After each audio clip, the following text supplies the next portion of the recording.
Mira who chew Mira. There's the Mira women who sell Mira. There are these truck drivers who also chew Mira and they do their night stops.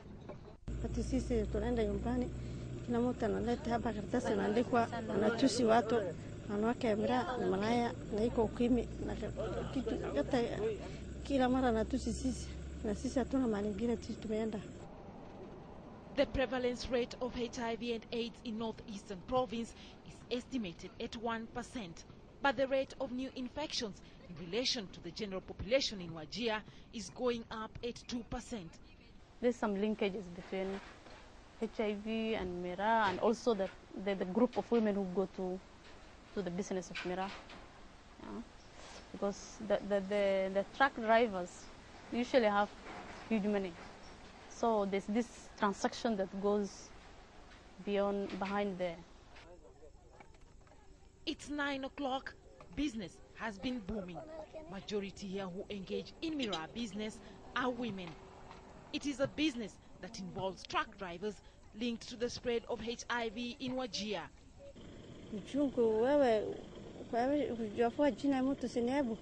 The small tea kiosk along the main highway, along the Garissa-Mandera highway, and then part of polygamy also, because when a man goes away from home, he gets married and he left home another wife, he comes back, in fact the second wife, the first wife, so you have two wives who are infected.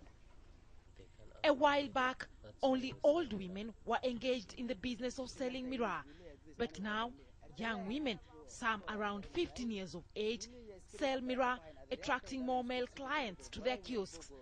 This trader refuses to comment on the subject. Her efforts are geared towards providing for her family of 5. Her husband is jobless. So,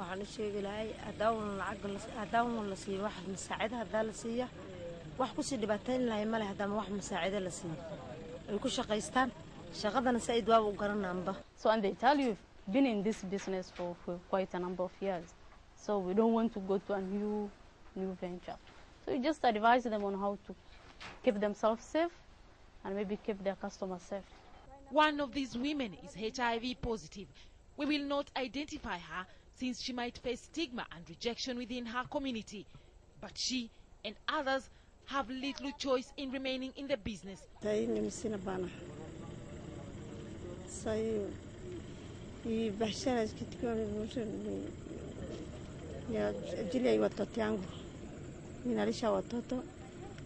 If somebody tests positive and you ask them, do you chew Mira? The chances are 90% they chew Mira. And then you ask them, if you ask the woman, what do you do? She'll tell you, I sell Mira. You know, and you ask her, are you married? And then she'll tell you, no, she's divorced, not a widow. You know, so there's some connection.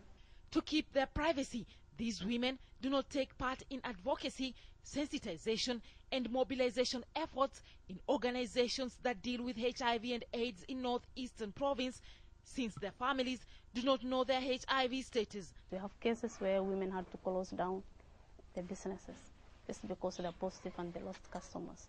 Then they change from Mira and they go to another business, the same thing continues. So we don't want to expose them to, you know, shutting down their way of livelihood. 224 people living with HIV in Wajir are now on care, among them 6 children. 90% of the people are very, very poor people who cannot even get their daily meal. And again, 90% of them are illiterate, people who have not gone beyond primary level school. The way we are backwards in education is the way that we are backwards also in awareness. Are you getting me? So you accept and agree that before a few years we were not counted as educated people. However, beginning treatment for people living with HIV to consume antiretroviral pills is a huge challenge in Wajir, and incentives are needed. Unless we induce them through the other supports we give them, that you have to take your treatment if you want to enroll for this support. So there are cases which worked in that way. waxaan aragnay cudurkaas inay tahay cudur dilaya. We have realized as a community that this is a very serious disease that has killed so many, that has made orphaned so many, and these days we talk to the people, we tell them that there is no medicine for this disease so that they can keep away from the disease. waxaana isbitaalada ay dadka siiyaan daawo oo maartay.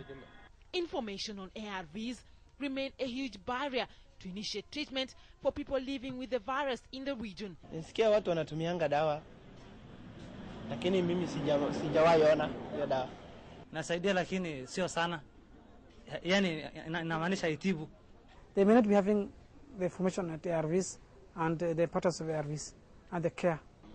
It's not just about the life-prolonging pill. Acceptance comes into play in this community. For the few who know that there is treatment, they don't believe in it. They don't believe as this treatment helps. Because they say once it doesn't cure, then it's useless. Despite that, business has to continue for the Mira business women. Their energy is focused on earning a living and turning a deaf ear to negative comments. Zipporah Karani, KTN, Wajir, Northeastern Province.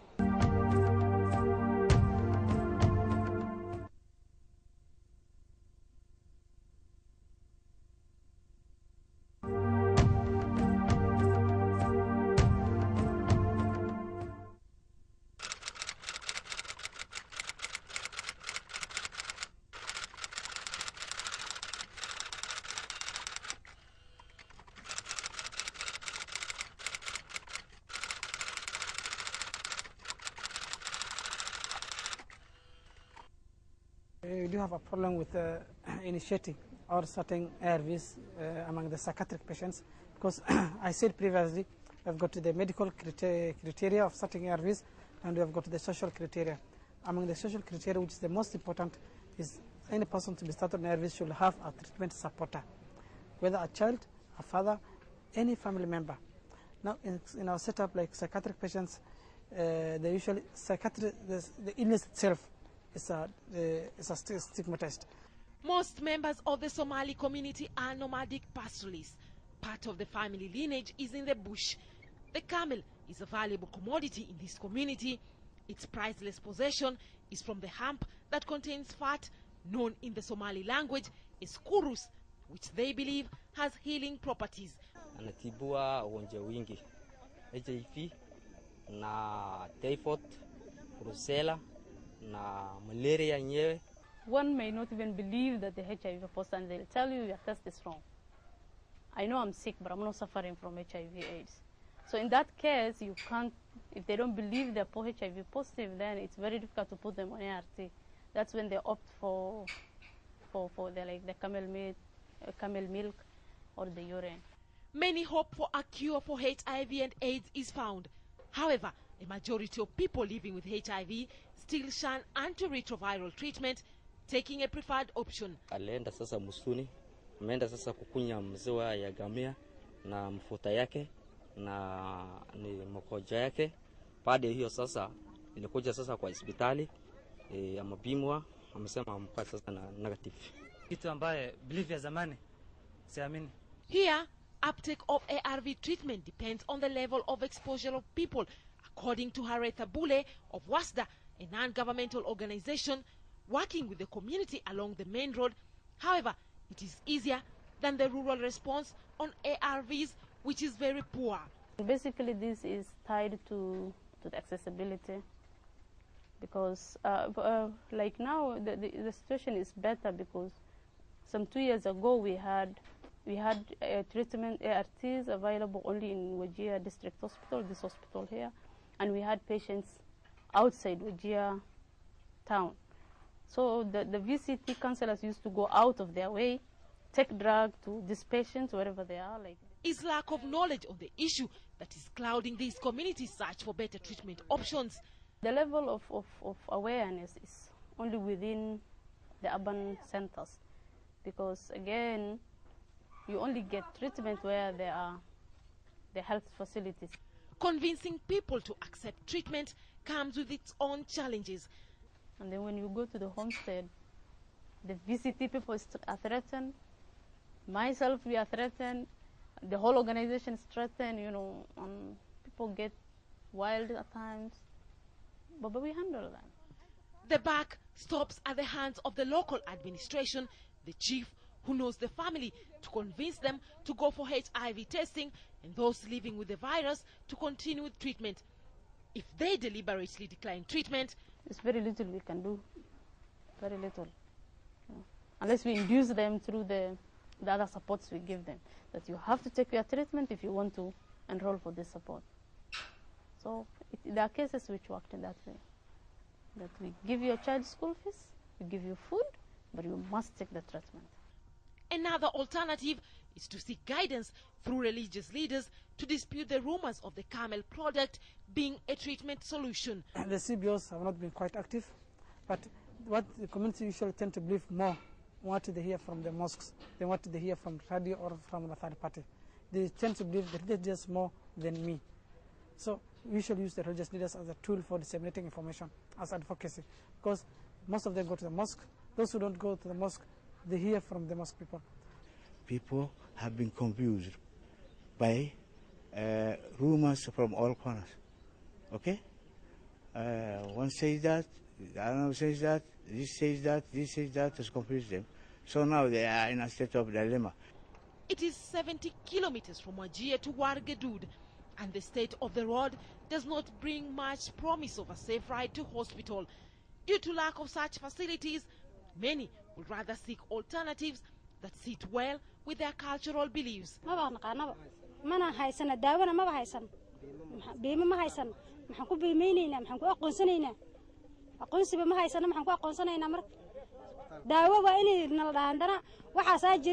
Most of the places are accessible, there are matatus, but again the charges of matatus are very high. So unfortunately, the people who are on treatment are people with very low income. So at times they can't afford the bus fare to come to Wajir and get treatment. So at times they just stay away. That's why you see cases of defaulters. Zipporah Karani, KTN, Wajir, Northeastern Province.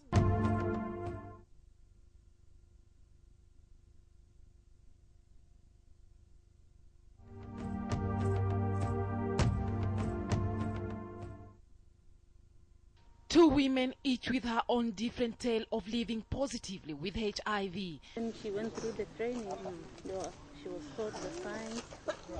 It's when she started relating. She didn't know it was HIV positive. فكرات كلو إنه بقول إلهي بقى إلهي كان هتنا ويقول قال استوى فكر كمارك. والله عذر كسر وحين مقطع حاحن شيء دي سافر. حتى المال دايما مقلان وحمانين. نيلك حمانين. dad waxa loogu talagalay maqto waxaan daawo mala wala dhimana waxa loogu talagalay dad maqto tiideed ya markaan u yeelanay. Due to high level of stigma and lack of disclosure to their family members, we must hide their identities. We could not even have these interviews within their homestead to avoid raising suspicion. Halima was diagnosed 5 years ago. She used Septrin for 3 months before she started taking ARVs. waa kala tagna ku kala gursad kii asaga marka hadda waa dhintay waxbana ma dhalin marka fiiri dad kale maxaa u sheegay yaan u sheega micnaha familiga hooyada iyo kale walaal hooyada waa dhintay walaal kale aan qabana malaha.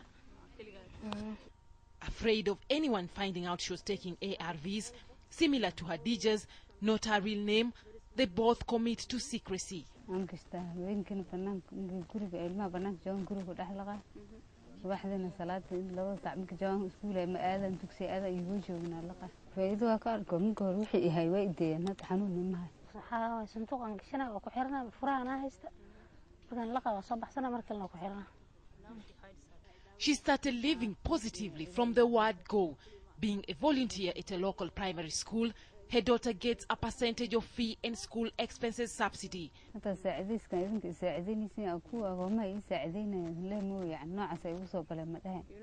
It is a battle for people living with HIV in Wajir as they seek alternatives to prolong their lives and do it in secrecy owing to rejection and dismissal from the family and the community should their HIV status be known. cudurkaas yaa qabtaa waa dadka adaa badan ma qabta tangaas badan halka san qabsana. They feel shame because here is a small town. If you do so, people see you taking that medicine, they will talk over you. Before one starts on ARVs, one is required to have a treatment support partner to help endorse and adhere to treatment, report complications, and inform a support group of possible exhaustion of drugs. In the African setup, I don't think whether a person can just live alone without any family member or any supporter. Africans are mostly extended family, and you expect this person. He may live alone, maybe single person, but he must have a relative or a close friend. Adherence to ARV is low in this region, yet it is essential. But now, because of the new district, at least every district hospital has some treatment, has medication, and by the way, some of them go to the expire without being used because the level of usage is very low compared to the other districts. This district hospital is better. Majority of people here are afraid of the ARV treatment due to the fast reaction of the body or its effects after consumption. It's only the first 3-4 months that people find it difficult when they start treatment. So after 4 months, people, they cope, they adjust, and most of the defaulters are not after 4 months. Most of the people default before they finish the first 3 months. It is, however, difficult to trace defaulters of ARVs due to the distribution of the population here. Tracking them down might mean embarking on a long journey that takes an enormous amount of time. We don't have the resources and the mechanism for tracing defaulters. We rely on calls and maybe follow up to calling clients themselves or treatment supporters because we remain without contact. They are traced by the Orphans and Vulnerable Children program. So if the OVC is in a certain school, we go to that school, look for that child, and then we ask them, are you still there? Is the family still there? If they've moved, the child will take us to where they moved to. These women are battling with disclosure and secrecy of consuming ARV drugs. Halima says her eldest daughter is the only person who knows her HIV status. A treatment support partner encourages her to take the drugs as stipulated, and they make visits to each other's homestead often.